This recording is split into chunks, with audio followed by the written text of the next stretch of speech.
कुछ समय के लिए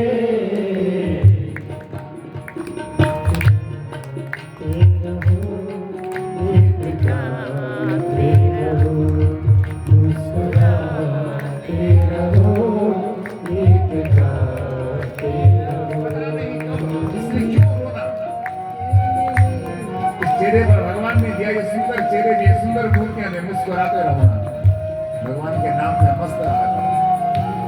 अच्छा मिले तो भी सुख भी मुझे प्यारे है, दुख भी मुझे प्यारे है। दुख में भी उतना ही और सुख में भी उतना ही। तो क्रोधी पापी लंपटी कुटिल, कुटिल किसको कहते हैं? जो सामने कुछ और पीठ पीछे कुछ और। अगर ये सब भी सप्ताह ज्ञान कथा का श्रवण करते हैं तो ते अपि पुनन्ति, वो भी सब क्या हो जाते हैं? उनका बेड़ा पार हो जाता है।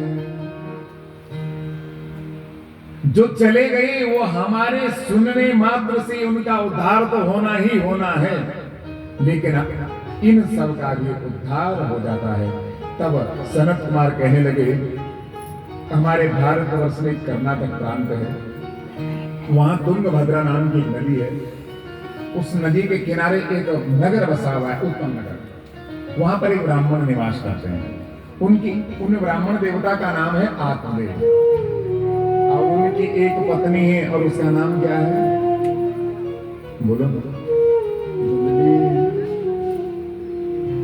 लेकिन सब कुछ है उनके पास, लेकिन कमी है तो एक ही वस्तु की है, न पुत्रो नापि पुत्री वा ततश्चिंता तुरो वृषम।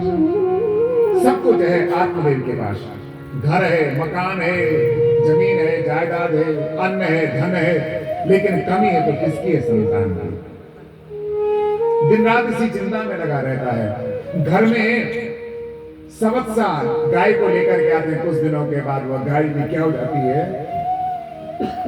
बांझ हो जाती है, दूध देना बंद कर देती है। जिस फलदार वृक्ष को अपने घर की बगिया में लगाते हैं, कुछ दिनों के बाद उस वृक्ष पर भी और सड़े गले फल लगने लग जाते हैं, वो वृक्ष भी गल जाता है। तुलसी का विवरा घर में लगाते हैं, कुछ दिनों के बाद वो तुलसी का विवरा और सूखने लग जाता है। एक दिन की बात है, आस पड़ोसी और आत्मदेव के घर पे आ गए।